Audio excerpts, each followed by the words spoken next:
I've already had a couple of comments about the title of this particular lesson, and I understand it is the title of an article by Brother Carl Garner. Remember, our series is called, I could turn that off, couldn't I? Our series is called Crossing My Desk. These are articles. These are different lessons I've heard that I thought were really good. And I don't like to just preach somebody else's material. Even with these, I take kind of their basic outline and I adapt it for myself and for this class. But these have just stacked up because I don't use them, but they're really good, and I wanted my brothers and sisters to be able to hear these things, and so I'm calling this Crossing My Desk, different things that have come my way that are really good for us to hear as the people of God. I have a question. On the reading of the verses, are the roving microphones out? Thank you, brethren, for doing that. Okay, our first reader is whoever has 2 Samuel 15, verses 1 through 6. And our second reader has Philippians 2, 1 through 4. Whoever has that, that's right here. So he might be able to cover both of these. And if you want to cover that side or however we do that, I think, Terry, it's going to be kind of concentrated in this area today. All right. Thank y'all for doing that. We've kind of got things a little more where we wanted them, where they were pre-COVID. And we have working wireless microphones again, which is wonderful. I can teach from down front, which is what I prefer for our Bible classes. So we've got those ready. It's going to be a minute before you read. You can relax. The title of this article by Brother Carl Garner, the title of this outline is How to Be Perfectly Miserable. How wonderful, right? Isn't that what we all aim for in life? How to be perfectly miserable. Have you ever known someone who was pleasant and positive and determined to make the best of whatever comes despite troubles and struggles that they face in their life? Have you ever known anyone like that? Yeah, absolutely. Do you like to be around that person? I do. Absolutely. Why? Why do we like to be around a person like that? They're positive and upbeat. It rubs off on us. It is uplifting to us to be around someone like that, because I want you to understand something. I asked this, and I sort of quoted it from Brother Garner's article, pleasant, positive, determined to make the best of whatever comes, and then I added, despite troubles and struggles in their life. We all have troubles and struggles in our life. They are there. And here we have an opportunity to be around someone who is, they're not just getting by, but through Christ, based on Jesus, they are upbeat, and it rubs off on us because we have troubles, we have struggles in our life, and it helps us to have that very same mindset. Now, does this person who is positive and upbeat, do they have fewer troubles than everybody else? Is that why they're positive and upbeat? Really, no. Someone says, oh, the ones I know, they don't have as many troubles. You just don't know what they are. They haven't told you. They haven't broadcast them to us. But they have the same sorts of troubles that we have. So what decision have they made that affects their attitude? What is it? Not to dwell on it. Not to live in it. And you know, when we sit in the mire of our troubles, it magnifies them. And then that's what comes out of us. So they're not dwelling on it. I'm going to live the life that Jesus would want me to live despite these things. I'm not going to dwell on these things. Now, flip the script. Have you ever known someone for whom, quote, and this is from the article, nothing is ever quite good enough, and who loves to talk about their troubles, and they constantly fret or grumble about something or someone? Have you ever met somebody like that? Do you like to be around them?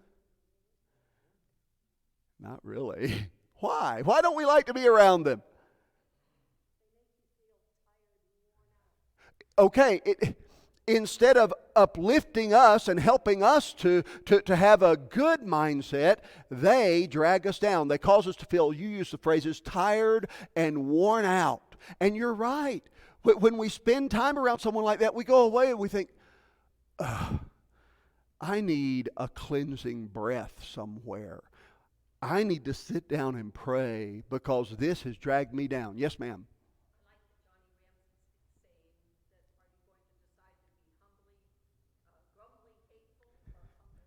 There you go. Brother Johnny Ramsey always used to say, we get to decide whether we are going to be humbly grateful or grumbly hateful. It's up to us. And that you just use a word that I want us to recognize in this. Why do some people make the decision to be miserable? And I phrased that exactly how I wanted to. I worked hard on how I worded that. Why do some people make the decision to be miserable?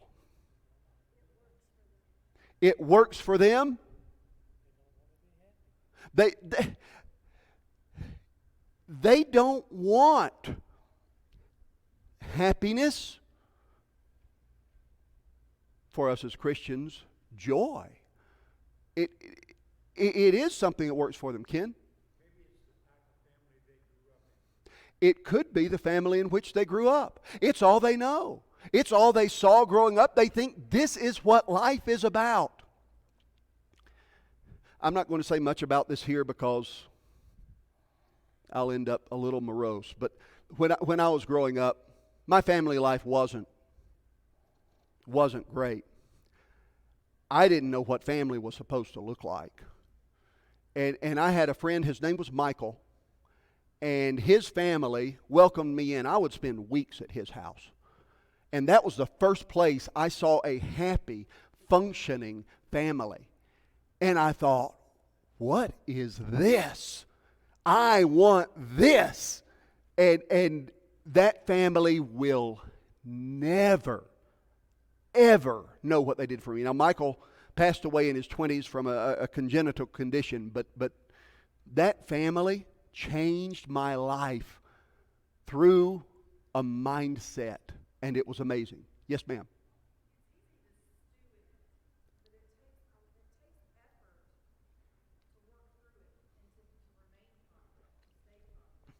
Okay, some people make the decision to be miserable because it takes some effort to work in it and stop stewing in it to have a positive outlook. Yes?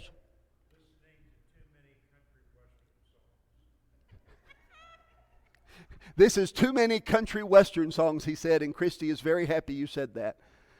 There are some wonderful country western songs as well. Yes, sir. I think you just nailed it. Couple of reasons. One, some people don't know better. They were raised in it. They don't know the blessings in Christ. Somebody says, well, I know Jesus. I can't get out of this misery. We need to get to know Him better then. But I think you hit something that is prevalent, Troy. I'm going to call it a sense of power. There is power in being miserable because we can pull other people in. We can get sympathy. Oh, you poor thing. I feel so badly for you. There's a sense of power in it. And let me tell you, brethren, if there weren't something to gain, the decision would not be made nearly so often to be miserable. There are things that people gain from it. And so we're going to be talking about how to be perfectly miserable. The article was written, of course, tongue-in-cheek. The point of it is to say, come on, that's not the life for the child of God. But these are the things that we do that end up making us miserable in our life. And so that's what we're going to be looking at. There are 10 different things. We are not looking at all 10 today. I don't want to look at all 10 of these today. It is not my plan or my desire. I want us to slow down. I want us to see these things because, Paige, you're right. It takes some work. It takes some effort when those troubles come our way to get that positive outlook, and it takes effort to change how we do some things in order to not be miserable. I'm going to use the word happy sometimes in this class. I want you to understand what I'm talking about. Strictly speaking, the word happy has to do with happenstance, chance. Something good happens. It's the outward circumstances. For Christians, the goal in this realm of thinking is not happiness, but what?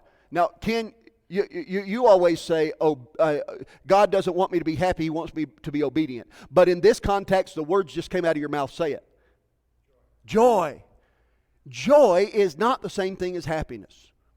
Now, I'm going to kind of use them interchangeably because that's what we do in the way that we talk. But I want us to understand in this class, when we're talking about being happy, I'm not talking about everything in my life is good. I'm talking about the joy that comes from Christ, the joy that is part of the Christian life. And we don't have to be miserable if we have Christ. And that's what I want us to think about. So, number one, how to be perfectly miserable. By the way, the main points I just quoted from Brother Garner's article. Number one, think and talk about yourself as much as possible. Make sure that you turn conversations around to what you have done, what you think, and what interests you. That's how to be perfectly miserable. Make it all about me. Any conversation, I've got to get this turned around to me. Do you think that's something? Let me tell you something that's going to top it. You think you've got troubles? Let me tell you about my problems. You think you have blessings? Let me tell you how great my life is. This is Facebook in a nutshell. Am I wrong? Not just Facebook, that's just the social media, I know. The kids, okay, I don't want to hurt anybody's feelings in this room. All of you, who in here is on Facebook? Okay. Kids might have a Facebook account. They recognize that Facebook is for old people. Sorry. That's just the way they look at it. We're not as hip as we thought we were. That's okay. That's not my aim in life. Just want you to understand. We think, hey, we're on Facebook. We can see what's going on in our kids' lives. If you are a parent and wanting to do that, you need different social media because that's not where the kids are interacting with each other. So, number one, think and talk about yourself as much as possible. Come up and read. Oh, actually, you can say where you are and read 2 Samuel 15, verses 1 through 6. Notice Absalom here and what he did. 2 Samuel 15, 1 through 6. After this, Absalom got himself a chariot and horses and 50 men to run ahead of him. Absalom used to rise early and stand beside the road into the gate. And when anyone brought a suit before the king for judgment, Absalom would call out and say, "From what city are you?" When the person said, "Your servant is of such and such a tribe in Israel," Absalom would say, "See, your claims are good and right, but there is no one deputed by the king to hear you." Absalom said, moreover, "If only I were judge in the land, then all who had a suit or cause might come to me, and I would give them justice." Whenever people came near to do obeisance to him, he would put out his hand and take hold of them and kiss them. Thus Absalom did to every Israelite who came to the king for judgment. So Absalom stole the hearts of the people of Israel. Who was the king in the days of Absalom? David.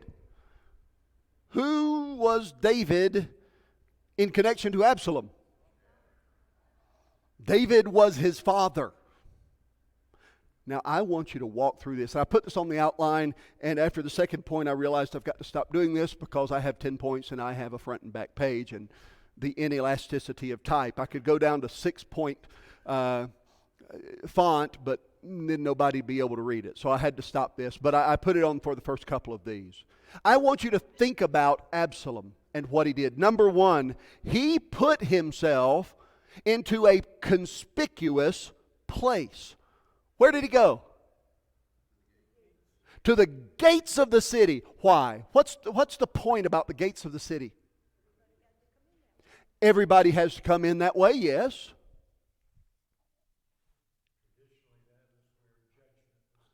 Traditionally, that's where judgment was given. Think about the book of Ruth, and we get a powerful picture of that. When Boaz goes to the wise men at the gates of the city, there's the other piece of it. The wise men would gather there in order to talk about and distribute the judgment or justice there at the gates of the city. So this is where people are coming in. Wise people are gathered there. People are going there for justice, for their judgment. And so he went to a conspicuous place. He went where he would be seen. Tell me something. Would it be hard to miss Absalom in a crowd? No. No. He was nice looking. That hair, we won't talk about that. That hair that would later lead to his downfall. He is described as being someone who is well favored in looks. Everybody liked being around him. He was charismatic in speech. He knew how to talk to people and manipulate people and twist people's thoughts to what he did it well. He planned and he followed through with his plan. So he put himself into a conspicuous place. Number two, he found people who were disgruntled. That's the whole point of his plan here. We're going to find people who are looking for what? Okay, some redress for their grievance. They're a little upset about something.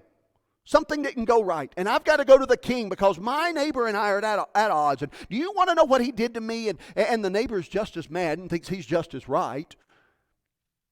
And so Absalom puts himself in a position so that he can say, well, let me talk to you.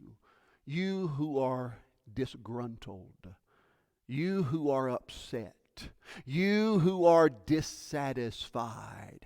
I'll be the listening ear for you. I'll be the one to whom you can go and know that somebody's paying attention to you. I want to make a suggestion to you, brethren. I heard a preacher say this years ago. It is a horrific abuse of the English language, but it is absolutely correct. Those who are disgruntled need to get gruntled. I don't think gruntled is a word, but with the D-I-S prefix on it, it looks like it's supposed to be. But you know what I mean.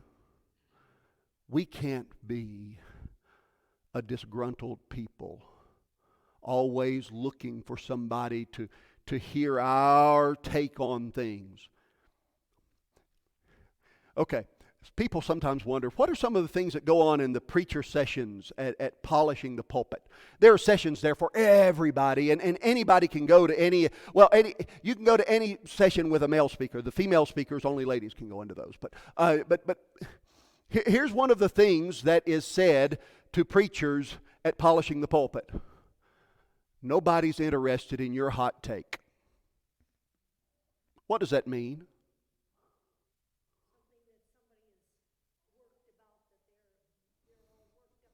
Okay. Folks don't care what you're getting worked up about, preacher. Quit trying to think that you're supposed to guide the congregation with how you feel about everything. And that's a good point to be made to preachers, because we stand in front of the congregation and teach. We get up and preach. We're in front of the church more than anyone else in teaching capacity. It's easy to start to think you're supposed to move things along in your direction. Preacher, nobody's interested in your hot takes, but it's not just the preacher. That's true for all of us. We've got to stop thinking that just because something has me upset, I need to go and tell my 15 closest friends about it. And we've got to watch that. So he found people who were disgruntled. Number three, He criticized how things are being done. If only there were what? If only there were a deputy to judge. If only the king would find some wise man. What's the supplied phrase following that? If the king would just find some wise man like me to take care of these things. He criticized the way things were being done. Oh, you'll never get justice with the king. His judgment is never going to do you any good. You need someone who's really listening to people like you. You need somebody like me. The problem is he said that to everybody. He didn't care. We'll get to more of that in a minute. Yes, sir. You know what you're describing here is what underlies the church split. Yes, I agree. Ken makes a point. He said what you're describing here is what underlies a church split. Mark it down. You are 100% correct. Think Diotrephes in 3 John. It's the same mindset. It's the same ultimate effect if nothing is done to stop it. Someone says, you know, the elders need to put a stop to it. Yes. Brethren, the church can put a stop to this before it ever becomes something that big. It's up to me and you. It's up to the church family to put a stop to it before the disgruntled can start dividing one from another. And we can absolutely do it. Next, he tried to make his criticism sound unselfish by projecting it onto others. You think about Absalom. You think about how interested was he in these people coming in the gate looking for judgment? Why did he care about them? He didn't. He cared about power he could attain by seeming to take their cause to himself. Next, he made himself out to be the solution. You know who can fix this? Me. I can take care of this. I can fix this. Somebody says, you're talking about how to make things perfectly miserable. This is somebody making a power play. Mm-hmm. Folks, in the Lord's body, the mindset behind making a power play is miserable. They are miserable within themselves, and they will create misery for everybody else. That's what Absalom did. Was he successful? Sure he was. He divided the kingdom. He stole the hearts of Israel. This passage says, later we find David having to run away, cross the Jordan River, and get away from Absalom because Absalom came in and would have absolutely killed his father if David had been there. Folks, how to be perfectly miserable. So what do? Well, we've got to get rid of self-interest. This is for every single member of the body of Jesus Christ. We need to get rid of that self-interest. Romans 15:1-2, listen to these words. We then who are strong ought to bear with the scruples of the weak and not to please ourselves. Let each of us please his neighbor for his good, leading to edification. Now understand the topic in Romans 15. Is he talking about matters of doctrine? No. I saw your head shaking. No. He's talking about matters of judgment. He's saying, look, stop trying to have your way. Stop taking matters of judgment and demanding that things go the way you want them to go when it comes to those matters of judgment. You've got to stop acting that way and instead seek to please others, not just yourself. Now listen to Philippians chapter 2, verses 1-4. Go ahead and read that, please. Philippians chapter 2, verses 1-4.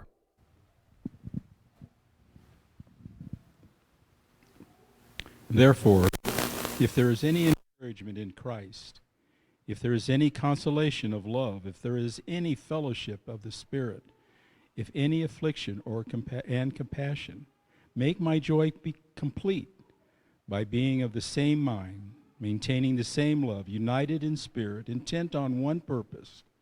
Do nothing from selfishness or empty conceit, but with humility of mind, regarding one another as more important than yourself. Do not merely look out for your personal interests, but also for the interest of others. So here you've got Paul writing to the church at Philippi, and he says, fulfill my joy by being like-minded, having the same love, of one accord, of one mind. Don't do things through selfish ambition or conceit. That's Absalom. But instead, in lowliness of mind, let each esteem others better than himself. He thought he was better than David. He thought he was better than the people.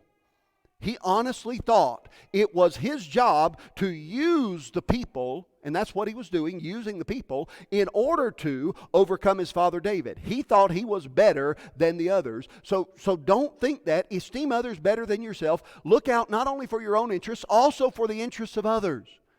What does the next verse say? We didn't read it, but what does it say? Let this mind be in you. That's it, brother. Which was also in Christ Jesus, who being in the form of God, thought it not robbery to be equal with God, but took upon him the form of a servant and was made in the like. Wait a minute. Philippians chapter 2, verses 1 through 4 gets me to be more like him. That's why this passage is so important.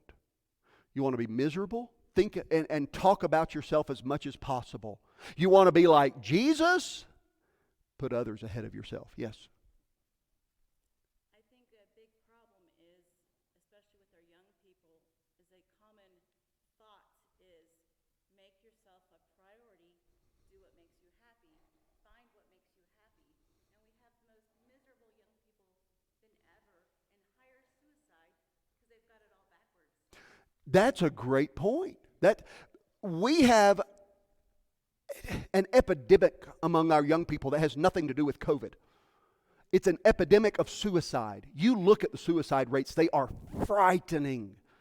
And our young people are coming up at a time in which they are getting the message more and more than ever before. Do what makes you happy. Please yourself. Do the things that just really let you be at peace. Never mind everybody else. And they're more miserable than any generation before because they've gotten so turned into self that it's made them miserable. That's this point. Good point. Yes, sir. I love the way Paul is so succinct in Colossians 3 and verse 2 where he says, set your mind on things above, not on things that are on the earth. And that's it.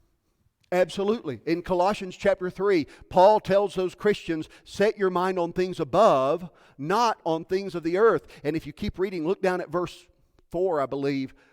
For you are dead, and your life is hidden with Christ in God. And as we think about that, those things go together. Galatians 2 and verse 20, I've been crucified with Christ, nevertheless I live. That is this lived out. Colossians chapter 3 verses 1 through 5 is Galatians 2:20 lived out. You're setting your affection on things above because you are dead and your life is hidden with Christ in God. Those go together. And we ought to see that. So to be miserable, think and talk about yourself as much as possible. To have the joy of the Christian life. To have the joy that ought to mark us as the people of God. A joy that the world around us sees and says, I want that. How do you get there? We need to look to others and put others before ourselves. Don't use others. It's an easy thing to do what Absalom did and say, I'm not doing this for me. I'm doing it for these poor people over. No, he was doing it for himself. We've got to look deeply within ourselves and put others ahead of ourselves. Yes, ma'am. I don't know why, but that sounds like our modern politicians today. You're not wrong. She said, I don't know why. That sounds like our modern politicians today. Name your party. Almost across the board, name the politician. There are still some good ones, and I'm thankful for them. But come on. The game of politics today is a nasty blood sport. And what you do is you get people divided up into groups, and you want your group to be more powerful than the other group. It's not about bringing people together. You're right. It does sound like politics today. So what we as Christians ought to do is to be a people who are bringing folks together in Christ, through Christ, following Him, getting rid of self-interest, putting Christ's interests first. So that's number one. Number two, how to be perfectly miserable. Measure your happiness by the amount of money or possessions you own. Isn't that a great one? Isn't that the way our world likes to do things? Here's what Brother Garner wrote. He said, compare what you have or do not have with everyone you know. Determine to have more or better than your neighbors, and resolve not to be satisfied until you are successful. Of course, by then your neighbors will have something new and you can start over. That's true. Now, the phrase that we kind of use in our society is keeping up with the Joneses. Absolutely. And it's this mindset that whatever they have, I've got to have it, or I've got to have better. And we measure our happiness, even our joy, based on what other people have. If I don't have what they have, if I don't have the money, if I don't have the car, if I don't have the whatever, again, think social media and how everybody posts only the good stuff usually. It's amazing, isn't it? Oh, look how great my life is. And nobody's life is that great. We've got people miserable trying to follow after somebody else's social media posts. You realize that's not real life for them. It shouldn't be for us either. Yes, sir. Signatures I've ever seen in my life said, "May your life someday be as awesome as you pretend it is on Facebook." An email signature somebody had, "May your life someday be as awesome as you pretended it is on Facebook." And that's kind of the mindset. It's this, I've got to have what somebody else has. Who has Luke 12, 13 through 21? Luke chapter 12, verses 13 through 21. Go ahead and read that, please.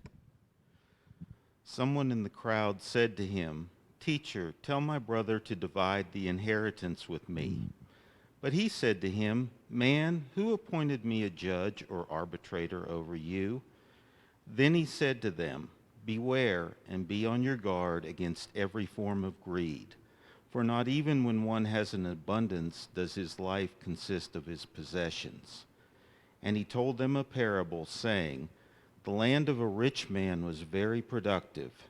And he began reasoning to himself, saying, 'What shall I do, since I have no place to store my crops?' Then he said, 'This is what I will do. I will tear down my barns and build larger ones. And there I will store all my grain and my goods. And I will say to my soul, Soul, you have many goods laid up for many years to come.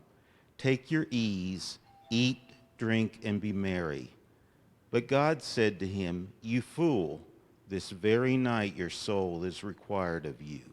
And now who will own what you have prepared? So is the man who stores up treasure for himself and is not rich toward God.'" I want you to think about this scene that's working out in front of us here. Who was teaching? Who? Jesus. Jesus is teaching. And he is providing spiritual insight that no one else has ever been able to do. Remember how people talked about his teaching at the end of the Sermon on the Mount. The scribes and the Pharisees don't teach like this. This is different. This one has authority and knowledge, and he is speaking the things that need to be said. And that's the way Jesus taught. Now, Jesus here in Luke chapter 12 is teaching, and somebody goes, I have a question. Tell my brother to divide the inheritance with me. Seriously? You're hearing the words of the master teacher, and your only thought is, tell my brother he needs to give me more, because I don't have as much as I deserve. You need to fix this. That was his concern. And so Jesus tells this parable, the man who God called a fool, which is really an interesting thought, that God calls this man a fool. There's the desire for more. His fields brought forth a bumper crop, and his thought was, what? What am I going to do with this? I've got to have somewhere to store all of this, and I'm going to build barns, and I'm going to have places to store it, because I always need more. And he thought within himself, here's what I'll do. I'll tear down my barns. I'll build bigger. I'll take my ease. And what? What is it? I'm going to eat, drink, and be merry. Comfort. Oh, I'm going to make myself comfortable. I'm going to have everything I wanted. I'm going to make everything just the way I wanted it to be. And then we get to the neglected soul. That night, the Lord said to him, you fool, this night your soul will be required of thee, and then whose shall those things be which you have provided? You think it's all about money? It's not. In fact, that's the point that behind all of this. What Jesus said to the man who interrupted his teaching, he said, take heed and beware of covetousness, for a man's life does not consist in the abundance of the things that he possesses. That's not what life is about. Anybody here been blessed financially? Somebody says, well, it could be. Look at the world stage. The answer is yes. We have been blessed beyond measure. And we need to understand that. And not think, I need a little more, a little more. I don't remember who it was, if it was Lee Iacocca or one of the other auto chairmen who somebody asked, how much money is enough? And he said, 10,000 more than you have. He understood people. He understood himself. Yes, sir. I grew up in a very happy home. 4 boys, a mom and a dad, 3 bedrooms, 1 bath, 1 car, no garage, no basement. Today, I don't know that if we look at a house with just 1 bathroom. We gotta have a garage. We gotta have off-site storage facilities. Where's it leading? And that's it. We've made ourselves more miserable in the accumulation of more than others have had. Someone says, well, the generation coming up might be the first one to have less than their parents. It might do them some good. It might. Because we have had decades of increase, of thinking. When I was in college, one of the big things that was pressed into us is when you first get married, you're not going to have a house like your parents, you're not going to have furniture like your parents, and you're not going to have the things that your parents, because they've worked decades to get there. And more young people were getting out of college trying to have everything they had when they were in high school, and it was making them miserable because you don't start there. And it's this desire for more. Hebrews 13 verse 5 says, let your conduct be without covetousness. Be content with such things as you have. For he himself said, I will never leave you or forsake you. How to be miserable? Desire for things.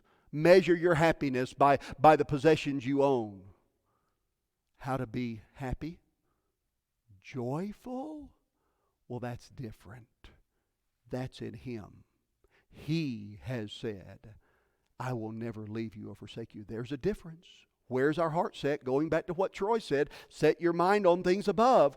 That's something we're going to be looking at in all of this. We'll drive down our peg there. Those who had those other readings, thank you. You can hold on to your slip of paper. We will come back to that next week. If you're not here, we'll make sure somebody else reads it. But we'll start next week with point number 3 on how to be miserable. And again, this is tongue-in-cheek. The point of this is how to not be miserable. This is how to be joyful in Christ, but we're taking the attitudes that are so prevalent around us and seeing how they create misery. Thank you all for your attention.